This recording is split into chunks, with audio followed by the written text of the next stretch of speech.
Hey, it's Lacey. If you listen to our show, you know we think a lot about war.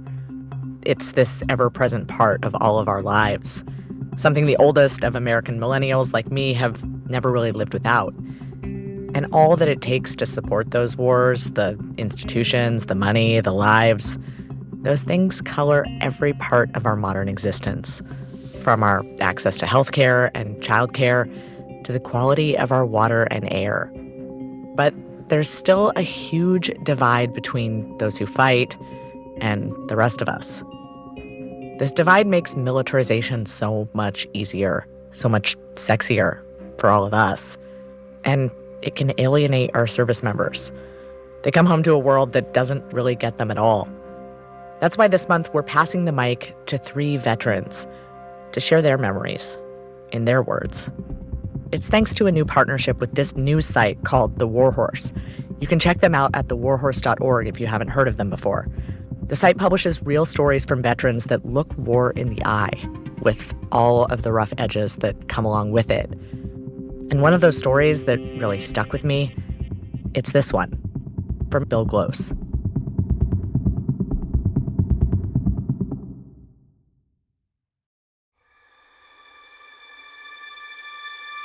I grew up on Air Force bases overseas, bouncing from one country to another. While most mothers were marking height on kitchen door frames, mine was packing cupboards and taping boxes for yet another move. My father was a pilot, his plane an F-4 Phantom with a shark's mouth painted on its nose. As it screamed overhead, I would ride my banana-seated bike on the gravel trail paralleling the runway, racing, imagining what it must be like to score the blue with white contrails and leave proof of my passage. I wanted to be just like my father. But pilots have perfect eyesight, and I wore thick glasses. If I couldn't fly the planes, I figured, I would jump out of them instead. Here we go, here we go. I joined the 82nd Airborne Division and became a paratrooper. Bo diddly, have you heard? Bo diddly, have you heard? We're gonna jump from a big iron bird. After the school circuit, Basic Airborne Ranger, I joined my unit just as Saddam Hussein invaded Kuwait. My mother later told me that when I went off to war, it was only the second time she'd seen my father cry. All the way, gotta be rough and tough. When I came back from Iraq, I carried with me the images of landscapes littered with ruined bodies. To deal with the stew of emotions roiling inside, I emulated my father, who never spoke about his experiences in Vietnam. Stoicism was his fortress. It became mine, too. Silence had served as a tolerable stopgap when action ruled my world. But once I left the Army, I had too much free time to think. I'd seen reports about the high rate of veteran suicides, 22 per day. I hadn't considered taking my own life, but I often got angry at simple things, exploding in violent outbursts.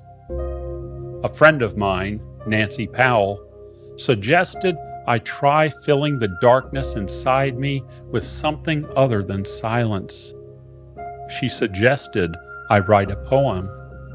Poetry, she said, would allow me to explore the painful subjects I'd been avoiding and ask questions without needing to come up with answers. When I started writing about my war experiences, I focused on tiny moments of little consequence. Soldiers breaking down weapons and cleaning latrines, stuffing pictures of girlfriends in the webbing of Kevlar helmets, trading MREs with Bedouins for rides on their camels. I wrote about the quiet camaraderie of paratroopers, huddled together with rifles on their laps. I wrote about the desert's rock-strewn plains as foreign to us as the dark side of the moon. I wrote about a shrieking blare one night that sent us scrambling for our protective masks, only for the nuclear biological chemical team to discover a goat had peed on the air sampler alarm. One poem led to another, which led to another. From these mundane moments, I inched toward memories freighted with remorse. I wrote about the husks of bodies in back-splintered bunkers and wounded soldiers crying in medevac helicopters. I wrote about ripping patches from the sleeves of dead men and carrying them home as trophies.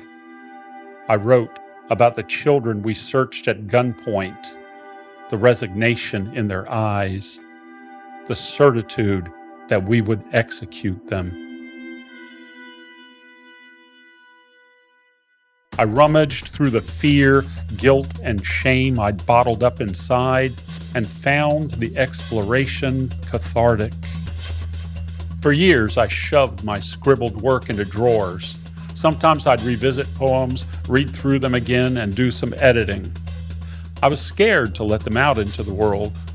It had been hard enough to write about my experiences. Letting others see them seemed impossible. If people glimpsed my inner thoughts and knew what violence I was capable of, surely they would think me a monster. Nancy had other ideas. "Come with me to an open mic," she said. She figured if I heard other people reading their work, I might be encouraged to do the same. "Okay," I told her, "but I'm just coming to listen." The open mic was wedged into one corner of a coffee shop, competing with orders being called out and the general hubbub of a dozen different conversations. The readings were a hodgepodge of homilies, rants, and silly cat poems. But whenever someone revealed a painful portion of their personal geography, the crowd's support was overwhelming. I kept going and, after several months, worked up the courage to share one of my war poems. My voice quavered as I read my work, the page trembling in my hands. A skewer of raw emotion stabbed through me, and I nearly broke down crying, shocking myself more than anyone else. I'd roared my anger in public before, but never wept. I'd always imagined people reacting to my poems with shocked expressions that would slowly turn to disgust or contempt. But when I finished, the audience thundered their applause. Later that night, a few people offered thanks and shared stories of sons and daughters in similar situations. The relief I felt in knowing I wasn't alone, that I wasn't viewed as some alien abomination, was immeasurable.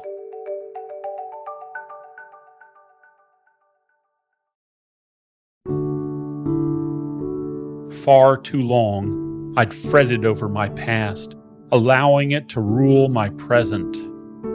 But no more. I began to submit my poems to journals and found acceptance on a wider scale. In 2013, Future Cycle Press published a collection of my war poems titled Half a Man. For the cover picture, they used a picture of me in Iraq, young, grim-faced, and holding an AK-47. I wished I could go back in time and tell that kid that nothing troublesome ever gets better by ignoring it. Do your job, I'd say. And when your job is over, don't bury your story. Write it down and share it with the world. Own your history so it won't own you.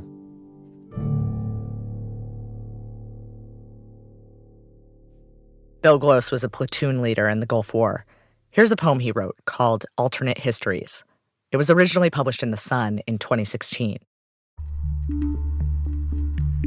When we rolled into Iraq, newspapers predicted more than half of us would die. Eyes masked by tinted goggles, we feigned indifference with shrugs, joking and slugging shoulders embroidered with airborne tabs. Those narrow strips proclaiming our shared religion. Looking back on my younger self, so full of bravado and jingoistic pride, I ponder the multiverse theory of existence. On another plane, perhaps predictions were correct. My corpse rolled into an unmarked grave, then covered by a dune's shifting sand. But then, another world would provide yet another version of me, one that never went to war, never bargained with God to swing his hammer on someone else, never unleashed the black dog within his heart and set its gnashing teeth to work. Bill Glose lives in Yorktown, Virginia. This story was produced in collaboration with The War Horse.